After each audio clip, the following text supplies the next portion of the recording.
Olá, meu Nuno. Boa tarde, bom dia, boa noite. Não sei que hora que você vai escutar, assistir essa videoaula.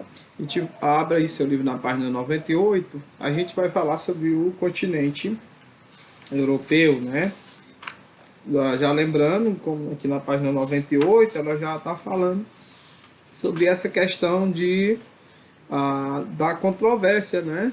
De se pode ser chamado mesmo de continente europeu, porque a gente sabe que ela é um grande bloco de terra, mas que ela não está separada por mares ou oceanos, né? Ela faz grande parte de um grande bloco chamado bloco tríplice, né? O bloco aí euro-afro-asiático. E aí contempla esse bloco tríplice entre esses três grandes blocos, né? Três grandes continentes chamados Europa, África e Ásia, né? A Eurásia, Euro-Afroásia.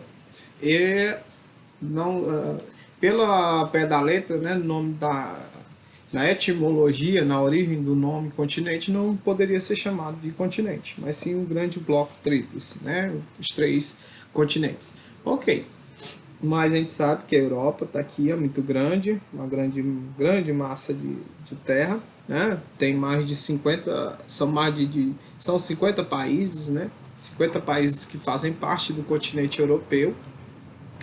É um continente que é chamado de berço da civilização moderna, né? No sentido de que para a história, até certo ponto, ele tratou a Europa como como é que eu posso dizer, a eurocentrismo, né?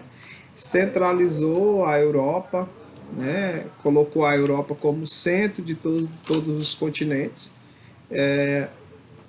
colocou, colocou, como é que eu posso dizer, a Europa como supervalorizou, né? Como centro do mundo. Então a gente vê ainda esse continente com muita admiração porque é o continente mais rico do mundo, né? Não estamos falando de um país só, né?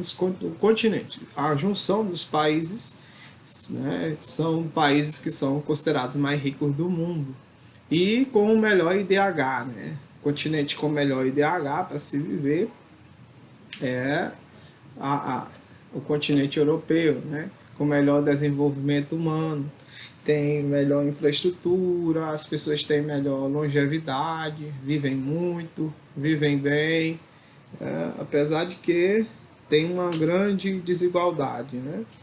No sentido de que tem muitos pobres ainda, são bem pobres, né? E muitos ricos que são bem ricos. Tem essa diferença aí social. Mas é um continente bem desenvolvido, né? Ok. Com relação à natureza, eles têm muitas tundras, tem predominante, né? Predominantemente a tundra, tem a floresta boreal, que é aquela, ou também chamada de floresta temperada, que é a florestazinha multicolorida.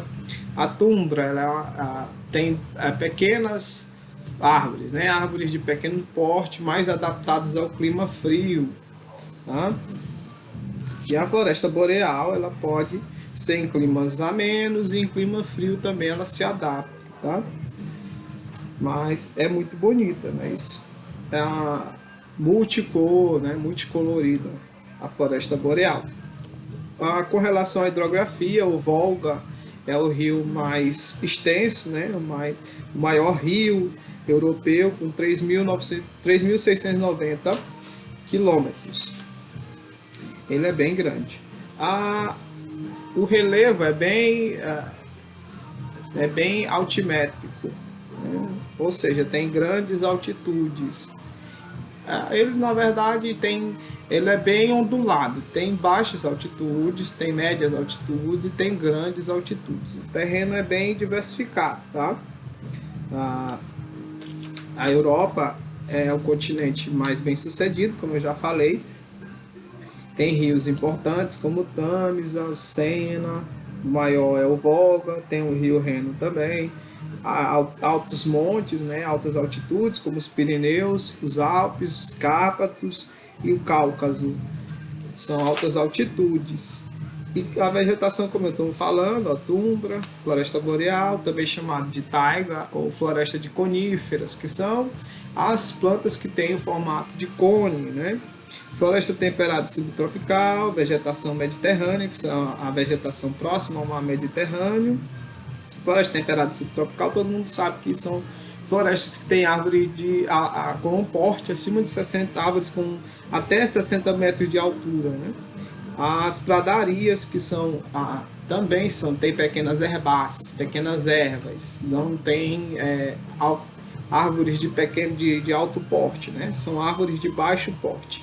Vegetação de altitude, já estão mais adaptadas ao clima frio também, porque a altitude é frio, todo mundo sabe, quanto mais alto, mais frio, né? Quanto maior a altitude, mais será frio. Quanto mais baixa a altitude, mais será ameno ou quente. E as regiões cultivadas, eles cultivam muita uva, né? Que é principalmente a fruta que mais se adapta ao seu clima, né? E outras frutas, né? Eles também têm uma agricultura, um cultivo muito voltado para a silvicultura. A silvicultura é quando você planta para desmatar, planta para utilizar aquelas florestas, planta para replantar, entendeu? Como, por exemplo, você vai plantar para fazer papel, por exemplo. Depois que você recolhe a árvore, você preserva aquele mesmo ambiente para replantar a floresta, para recolher de novo o papel, a árvore para fazer o papel. Então eles plantam já com esse objetivo de explorar. Tem o frio de altitude, o alpino e mediterrâneo, né? Que tem muitas vegetações mediterrâneas também. O povo que mora próximo ao mar Mediterrâneo se alimenta muito de tâmaras, se alimenta muito de oliveiras, né? Há mais a economia voltada para esses frutos mesmo, tá? Aqui está mostrando os exemplos da floresta, está mostrando os Alpes suíços, vem aqui na página 106. Ok, então o clima que predomina, o temperado continental predomina estepe. Já estou respondendo aqui a primeira questão da atividade.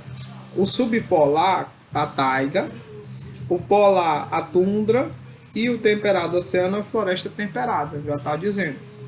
Então, fica agora para vocês responderem essa atividade da página 109 até a página 111, tá? Depois a gente vai continuar a partir da página 112. Tudo de bom!